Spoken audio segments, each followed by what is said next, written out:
युधिष्ठिर ने पूछा, वासुदेव आपको नमस्कार है। अब मेरे सामने यह बताइए कि चैत्र शुक्ल पक्ष में किस नाम की एकादशी होती है। भगवान श्री कृष्ण बोले, राजन, एकाग्रचित होकर यह पुरातन कथा सुनो, जिसे वशिष्ठ जी ने दिलीप के पूछने पर कहा था। दिलीप ने पूछा, भगवान, मैं एक बात सुनना चाहता हूँ। चैत्र मास के शुक्ल पक्ष में किस नाम की एकादशी होती है। वशिष्ठ जी बोले, राजन, चैत्र शुक्ल पक्ष में कामदा नाम की एकादशी होती है। यह परम पुण्यमयी है।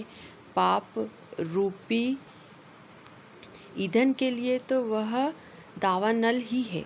प्राचीन काल की बात है, नागपुर नाम का एक सुंदर नगर था, जहाँ सोने के महल बने हुए थे। उस नगर में पुंडरीक आदि महाभयंकर नाग निवास करते थे। पुंडरीक नाम का नाग उन दिनों वहाँ राज्य करता था। गंधर्व, किन्नर और अप्सराएं भी उस नगरी का सेवन करती थी। वहाँ एक श्रेष्ठ अप्सरा थी, जिसका नाम ललिता था। उसके साथ ललित नाम वाला गंधर्व भी था। वे दोनों पति पत्नी रूप में रहते थे। दोनों ही परस्पर काम से पीड़ित रहा करते थे। ललिता के हृदय में सदा पति की ही मूर्ति बसी रहती थी और ललित के हृदय में सुंदरी ललिता का नित्य निवास था।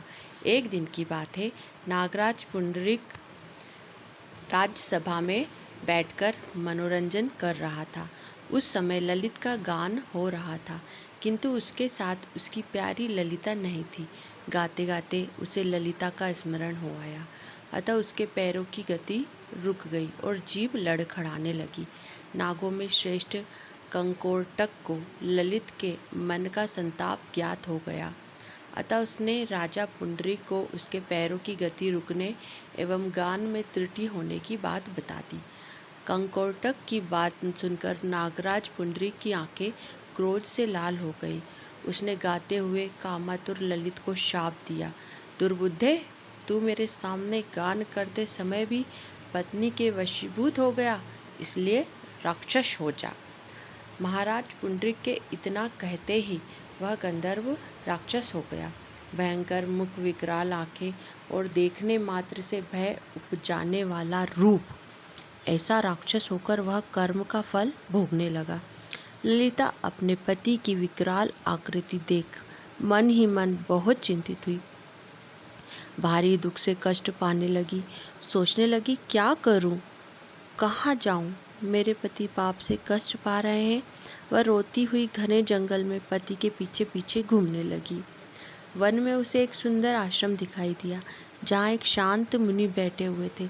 उनका किसी भी प्राणी के साथ वैर विरोध नहीं था।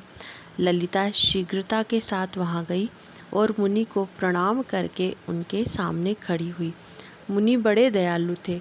उस दुखिनी को देखकर वे इस प्रकार बोले, शुभ्रे, तुम कौन हो, कहाँ से यहाँ आई हो, मेरे सामने सच सच बताओ।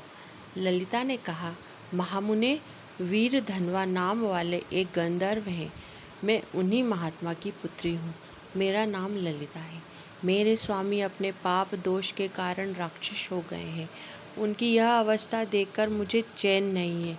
ब्राह्मण, इस समय मेरा जो कर्तव्य हो वह बताइए। विप्रवर, जिस पुण्य के द्वारा मेरे पति राक्षस भाव से छुटकारा पा जाएं, उसका उपदेश कीजिए। ऋषि बोले, भद्रे, इस समय चैत्र मास के शुक्ल पक्ष की कामदा नामक एकादशी तिथि है, जो सब पापों को हरने वाली और उत्तम है। तुम उसी का विधि पूर्वक व्रत करो।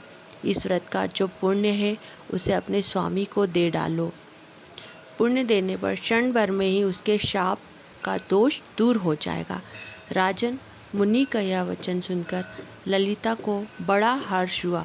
उसने एकादशी को उपवास करके द्वादशी के दिन उन ब्रह्मर्षि के समीप ही भगवान वासुदेव के श्री विग्रह के समक्ष अपने पति के उद्धार के लिए यह वचन कहा। मैंने जो यह कामदा एकादशी का उपवास व्रत किया है, उसके पुण्य के प्रभाव से मेरे पति का राक्षस भाव दूर हो जाए। वशिष्ठ जी कहते हैं, ललिता के इतना कहते ही उसी क्षण ललिता का पाप दूर हो गया। ललित का पाप दूर हो गया। उसने दिव्य देह धारण कर लिया, राक्षस भाव चला गया और पुनः गंधर्वत्व की प्राप्ति हुई। नृपश्रेष्ठ, वे दोनों पति पत्नी कामदा के प्रभाव से पहले की अपेक्षा और अधिक सुंदर रूप धारण करके विमान पर आरूढ़ हो अत्यंत शोभा पाने लगे। यह जानकर इस एकादशी के व्रत का यत्न पूर्वक पालन करना चाहिए। मैंने लोगों के हित के लिए तुम्हारे सामने इस व्रत का वर्णन किया है। कामदा एकादशी ब्रह्म हत्या आदि पापों तथा पिशाचत्व आदि दोषों का भी नाश करने वाली है। राजन, इसके पढ़ने और सुनने से वाजपेयी यज्ञ का फल मिलता है। जैसा कि आप लोगों ने यहाँ पढ़ लिया है कि इस व्रत को करने से ब्रह्म हत्या जैसे पाप का भी निवारण हो जाता है और वाजपेयी यज्ञ का फल मिलता है। तो इस कथा को अवश्य सुनना चाहिए और अवश्य पढ़ना चाहिए या सुनना चाहिए। या तो पढ़ लो या तो सुन लो, एक ही बात है। लेकिन हाँ, इसे आप इस सुंदर कथा का वर्णन ज़रूर हमें सुनना चाहिए। राधे राधे।